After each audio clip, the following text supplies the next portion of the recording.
Hello everyone, welcome back. आप सबका फिर से स्वागत है द सोल यात्रा में। हम सब जब इस मनुष्य जीवन में आए हैं तो इसमें परेशानियां तो लगी ही रहेंगी, खुशियां भी मिलेंगी और उसके साथ हमें दुख भी मिलेंगे। पर ऐसा क्यों होता है कि खुशियां आती हैं और चली जाती हैं, पर दुख इतने लंबे लगते हैं और उन दुख से हम निकल नहीं पाते और उनकी वजह से हमें स्ट्रेस हो जाता है, एंग्जाइटी हो जाती है, बहुत सारे मानसिक रोग हो जाते हैं। और बहुत बार ऐसा होता है कि हम उनका इलाज भी करा रहे होते हैं, फिर भी ये रोग ना हटते नहीं हैं, ये उसी तरह बने रहते हैं। तो ऐसा क्या होता है कि सब कुछ करने के बाद भी हम इन रोगों से पीछा नहीं छुड़ा पाते। तो चलिए इसको जानने के लिए हम थोड़ा सा ना जन्म और मृत्यु के बारे में जान लेते हैं कि आखिर हमने इस धरती पे जन्म क्यों लिया, और लिया तो हमारे क्या कार्य बाकी रह गए थे जिनको हमें पूरा करना है। हम सब ये जानते हैं कि हम 84 लाख योनियों से निकल कर ये मनुष्य शरीर लेते हैं, और हर बार जब हम ये मनुष्य शरीर लेते हैं ना, तो जो पहले के मनुष्य शरीर में हमने अपने कुछ कर्म इकट्ठे किए होते हैं जिन्हें हमने पूरा नहीं किया होता, वो संचित कर्मा में कन्वर्ट हो जाते हैं। संचित का मतलब हम सब जानते हैं, जो हमने सारा इकट्ठा किया हुआ है। वैसे ही हम सारे मनुष्य जीवन के जो कर्म करते हैं ना, और जो नहीं किए होते उनको एक जगह इकट्ठा कर लेते हैं। तो जितनी बार भी हमने मनुष्य जीवन लिया होगा, चाहे 10 बार, 20 बार, 30 बार या 100 बार, उन सब के कर्म ना संचित कर्मा में इकट्ठे होते हैं। अब हमें ये मनुष्य जीवन मिला है, तो जब हम इस मनुष्य जीवन में आते हैं तो एक पर्टिकुलर सेट ऑफ कर्मास हमें दे दिए जाते हैं, उन संचित कर्मा से, जिन्हें हम प्रारब्धा कहते हैं। यानी हमें उस कर्मा को ना इस जीवन में कंप्लीट करना ही है। अगर हम उसे कंप्लीट नहीं करेंगे तो वो आगे फिर कैरी ऑन हो जाएगा, और इस तरह हम कैरी ऑन करते ही रहेंगे। तो एक पर्टिकुलर सेट ऑफ कर्मा ना इस जीवन में हमें दे दिया जाता है। अब जब वो सेट ऑफ कर्मा हमारे साथ आता है तो हमें उसे पढ़ना नहीं आता, हमें वो समझ नहीं आता, क्योंकि हम तो सब कुछ पिछला भूल चुके हैं। हमें कुछ याद ही नहीं कि हमने क्या गलत किया, क्या सही किया। अब हम यहाँ पे जब पैदा हुए, हम एक नई शुरुआत सोच कर पैदा हुए कि हम अब नया करेंगे, और हम नए कर्मा बनाते भी हैं। पर उन पुराने कर्मा का क्या, जो हमें प्रारब्धा में मिले हैं, उन्हें तो हमें पूरा करना ही है। तो क्या हमारे पास कोई ऑप्शन नहीं होता, या हमें वही कर्मा करने पड़ते हैं? तो आप इसको ना इस तरह से समझिए कि भगवान ने ना हमें फ्री विल भी दी है हमारे एक्शंस को करने की। जो हम प्रारब्धा हमें मिले हैं, उन्हें हम किस तरह से निभा रहे हैं, हम उसके ऊपर क्या एक्शन ले रहे हैं, यहाँ पे ये फ्री विल काम आती है कि हम उन कर्मा को पूरा कर रहे हैं या नहीं कर रहे हैं। ये पूरी तरह से हमारे ऊपर है कि हमें पता है कि हमें ये काम पूरा करना है। अगर हमने नहीं किया तो हमें दोबारा करना पड़ेगा, फिर भी हम उसे नहीं कर रहे, तो आपको क्या लग रहा है? हम तो उसमें फंसे ही जा रहे हैं ना, हम उसे टाले जा रहे हैं। और यहाँ पे हमारा एक्शन लेने का काम जो है ना, वही हमारी फ्री विल होती है कि क्या हमने उस पर एक्शन लिया या नहीं लिया। नहीं लिया तो हम उस कर्म में फंसे हुए हैं, और अगर हमने एक्शन ले लिया तो हम उससे आगे निकल जाते हैं। तो जब मनुष्य इस धरती पे जन्म लेता है तो वो ना अपना एक मैनुअल लेके साथ में पैदा होता है, और वो मैनुअल होता है हमारी कुंडली, जो हमें बताती है कि इस पूरे जीवन काल में हमें क्या क्या कैसे कैसे परफॉर्म करना है। तो वो सब कुछ ना उस मैनुअल में लिखा होता है। जिसका जो ग्रह आता है, समझिए कि वो उसको उस सब्जेक्ट से रिलेटेड काम करना है, उस ग्रह से रिलेटेड काम करना है। हर किसी के जीवन में सारे ग्रह नहीं आते, किसी के में कुछ आते हैं, किसी के में कुछ आते हैं, यानी कि सब कोई अपना अपना कर्म पूरा कर रहा होता है। पर हमें पता कैसे चलेगा कि हमें कौन सा कर्म कैसे पूरा करना है? ये हमें कौन बताएगा? हमारी ये जो मैनुअल है, इसे कौन पढ़ेगा? क्योंकि हर किसी को तो ये मैनुअल पढ़ना आता ही नहीं है। तो वहाँ काम आता है ज्योतिष विज्ञान।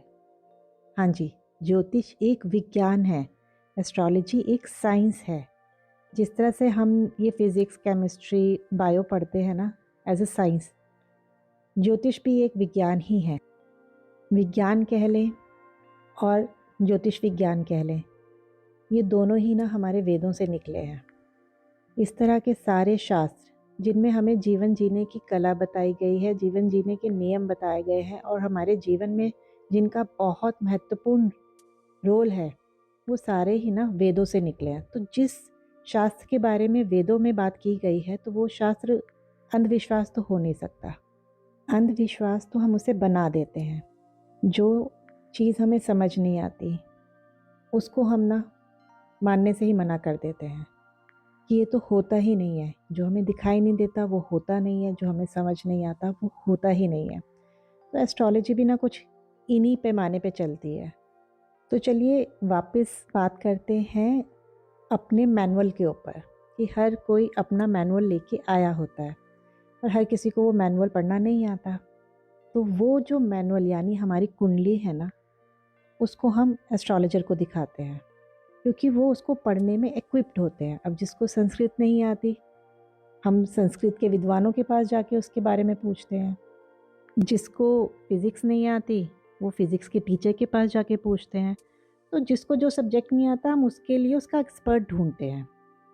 तो इसी तरह ना, जब हमें अपनी कार्मिक कुंडली का पता नहीं होता, तो हम ज्योतिष के पास जाके उसके बारे में जानते हैं। तो उससे हमें पता चल जाता है कि हम कहाँ पे क्या गलत कर रहे हैं अपने जीवन में, जिसकी वजह से हम उसी एरिया में ना स्टक हो गए हैं। और वो स्टक हुए हैं कैसे पता चलता है कि आप एक ही कर्म को बार बार अपने जीवन में दोहराए जा रहे हैं। यानी आपको एक ही दुख थोड़े थोड़े दिनों बाद, थोड़े थोड़े सालों बाद बार बार मिलता जा रहा है, पर वो ख़त्म नहीं हो रहा। वो तो एस्ट्रोलॉजी में भी ना यही होता है कि आप जो अपने मैनुअल के साथ पैदा हुए होते हैं, उसको आप पढ़ नहीं पाते, उसको आप समझ नहीं पाते। हर कोई तो एस्ट्रोलॉजी नहीं समझ सकता। भगवान ने कुछ चुनिंदा लोग भेजे होते हैं जो इस मैनुअल को पढ़ पाते हैं। तो उसे समझने के लिए हमें एस्ट्रोलॉजर के पास जाना पड़ता है और उससे पूछना पड़ता है कि आखिर मेरी कुंडली में ऐसा लिखा क्या है। तो अब ना आजकल जैसे हर प्रोफेशन में होता है, अच्छा भी होता है, बुरा भी होता है, दोनों तरीके के लोग होते हैं। तो अब आपको किस तरह का प्रोफेसर मिला है, किस तरह का एस्ट्रोलॉजर मिला है, वो उस पे डिपेंड करता है कि आपको वो आपकी कुंडली भविष्य की तरह दिखाता है या वो आपको आपकी कुंडली कार्मिक कुंडली की तरह बताता है। यानी कि आपने अब कौन से कर्म ऐसे परफॉर्म करने हैं जिससे ना आपका ये जीवन आराम से गुजरे और खुशी से गुजरे। तो अपने पास्ट कर्मास को रिवील करने के लिए, यानी उनके बारे में जानने के लिए अब हमें काम आती है एस्ट्रोलॉजी। अगर हमें एस्ट्रोलॉजी के बारे में पता होगा या कोई हमें इसके ऊपर गाइड कर देगा कि भाई तुम्हारा इस समय ये ग्रह चल रहा है जिस कारण तुम्हें ये मानसिक अशांतियाँ दे रहा है, जिसके कारण ये सारे दुख तुम्हें मिल रहे हैं और तुम यहाँ पे ये गलती कर रहे हो जिसकी वजह से तुम इन दुख को झेल रहे हो। और कोई अगर हमें इस तरह का इंसान मिल जाए जो हमारे मैनुअल को पढ़ के हमें समझा दे, तो आपको लगता नहीं है कि ज़िंदगी बहुत आराम से हो जाएगी। यानी कि जो हमने कर्म काटने हैं हम उन्हें आराम से करेंगे, बहुत अच्छी तरह करेंगे, सोच समझ के करेंगे। तो एस्ट्रोलॉजी का ना यहाँ पे यही काम आता है कि अगर हमारे मैनुअल को कोई पढ़ के हमें बता दे कि हमें क्या क्या कर्म करने हैं, कैसे करने हैं, तो ये मानसिक तकलीफ़ें तो होनी बंद हो जाएंगी। और अगर होंगी भी तो हमें पता होगा कि किस कारण से हो रही है और कब ये ख़त्म भी हो जाएंगी। ख़त्म कैसे होंगी? ख़त्म वो तब होंगी जब आप उस कर्मा को ना कंप्लीट कर लेंगे। अगर आप उस कर्मा को कंप्लीट नहीं कर पाते हैं तो वो तकलीफ़ ना बार बार आती रहेगी। थोड़े समय के लिए वो कोई उपाय करने से ठीक हो जाएगी, पर थोड़े दिनों बाद वो फिर आ जाएगी। आप इस चीज़ को नोटिस कीजिए। आपने बहुत बार लोगों को अपने हाथ दिखाया होगा, कुंडली दिखाई होगी, बहुत सारे तरीके ढूंढे होंगे ताकि आप उन कष्टों से मुक्ति पा लें, पर थोड़े दिनों बाद वो कष्ट दोबारा आ जाते हैं। वो क्यों? इसी को कहते हैं कार्मिक सर्कल, कि आपने वो उसे कंप्लीट नहीं किया। अब आप बार बार उसमें आए जा रहे हैं। आने की वजह से वही दुख आपको बार बार मिल रहे हैं। उन्हीं तकलीफ़ों को आपको झेलना पड़ रहा है, उन्हीं सिचुएशंस में से गुजरना पड़ रहा है। तो यहाँ पे ना एस्ट्रोलॉजी हमारे बहुत काम आती है। ये जो बार बार हम उसी सर्कल में घूमे जा रहे हैं ना, वो उससे निकलने के रास्ते बता देती है। एस्ट्रोलॉजी ना एक तरह का लैंप पोस्ट है कि आप एक ऐसी सड़क पे चल रहे हैं जिसमें बिल्कुल अंधेरा है, पर आपकी मंजिल तो उस सड़क के उस पार ही है। तो जो रास्ते के लैंप पोस्ट होते हैं ना, जो लाइट्स होती हैं, ये एस्ट्रोलॉजी होती है। इस वीडियो को बनाने का मेरा मतलब ये नहीं है कि लोग अंधविश्वास में फंस जाए, क्योंकि बहुत सारे ऐसे लोग हैं जो पैसा कमाने के चक्कर में ना लोगों को अंधविश्वास में डाल देते हैं। तो आप उन अंधविश्वासों में मत पड़े। एस्ट्रोलॉजी भी एक साइंस है, तो उसको एक साइंस की तरह ही देखें, एक अंधविश्वास की तरह ना देखें। जब आप साइंस को अंधविश्वास नहीं मानते ना, तो एस्ट्रोलॉजी को भी मत मानिए, क्योंकि विज्ञान और ज्योतिष विज्ञान दोनों ही हमारे शास्त्रों में लिखा हुआ है और उन्हीं में से निकला है। जिस तरह साइंस का मिसयूज़ लोग अपने फ़ायदे के लिए करते हैं ना, उसी तरह एस्ट्रोलॉजी का भी मिसयूज़ लोग अपने फ़ायदे के लिए करते हैं। पर हमारा टॉपिक ये नहीं है, हमारा टॉपिक ये है कि कैसे मेंटल इलनेस की वजह को ना हम अपनी मैनुअल से पहचान सकते हैं, यानी अपनी कुंडली से पहचान सकते हैं। तो अगर आपके आसपास कोई अच्छे एस्ट्रोलॉजर है तो उनसे पूछिए कि कौन सी दशा चल रही है, कौन से ग्रह का आपके ऊपर असर है, और उसके ऊपर जिस तरह से वो बताते हैं ना काम कीजिए। पर एक बात को ना हमेशा गांठ बांध के रखिए कि ग्रह हमसे काम करवाते हैं, वो हमारे लिए काम करते नहीं हैं। तो मेहनत तो आप ही को करनी पड़ेगी। ग्रह को खुश रखना आपका काम है, और किस ग्रह ने क्या आपके ऊपर असर किया है और उसको कैसे खुश किया जाता है ना, वो आपको आपके एस्ट्रोलॉजर बताएंगे। हमारी कुंडली पूरी तरह से कार्मिक होती है, यानी कि हमें उसके ऊपर काम करना पड़ता है। अगर सूर्य खराब है तो सूर्य चाहता है कि आपके अंदर ना आत्मविश्वास आ जाए, तो आपको अपने सेल्फ कॉन्फिडेंस के ऊपर काम करना पड़ेगा। अगर चंद्र खराब है तो वो चाहता है कि आप अपना ना माइंडसेट चेंज कीजिए। वो पूरी तरह से आपका ना माइंडसेट चेंज करने के ऊपर लगा रहेगा। अगर मंगल खराब है तो मंगल का तो पहला काम है कि अपने अंदर साहस लाइए, अपने अंदर ताकत लाइए। बुध खराब है तो बोलने की कला सीखिए। शुक्र खराब है तो पैसे की इज्जत करना सीखिए, पैसा कमाना सीखिए। अगर शनि खराब है तो आपको बहुत ज़्यादा फिज़िकल वर्क करना पड़ेगा, बहुत हार्ड वर्क करना पड़ेगा, तो वो कर्म प्रधान है, तो आपको अपने कर्मों को कंप्लीट करना पड़ेगा। और वहीं पे किसी का अगर गुरु खराब है तो अपने बड़ों की रिस्पेक्ट करना सीखिए, अपने गुरुओं की रिस्पेक्ट करना सीखिए। तो आपने देखा ये जो सारे ग्रह हैं ये आपसे कुछ मांग नहीं रहे, वो आपको सिर्फ सिखा रहे हैं। तो आज का वीडियो बनाने का मेन मकसद ही यही था कि ना डॉक्टर्स की हेल्प के साथ साथ ना अपने कर्मों की भी हेल्प ले लीजिए, कि आप कहाँ पे क्या गलत कर रहे हैं कि आप इन मानसिक रोगों से ना दूर नहीं हो पा रहे, या ये आपको छोड़ नहीं रहे।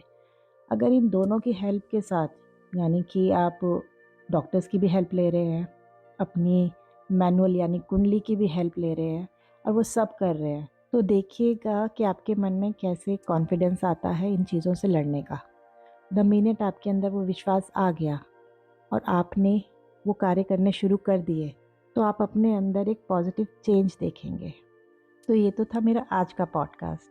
अगर आपको मेरा ये पॉडकास्ट पसंद आया है तो इसे जल्दी से लाइक कर दीजिए और इस चैनल को ना सब्सक्राइब कर लीजिए। अब मैं मिलूँगी आपको एक नए स्पिरिचुअल पॉडकास्ट के साथ। तब तक के लिए सदा खुश रहिए, मुस्कुराते रहिए और स्वस्थ रहिए।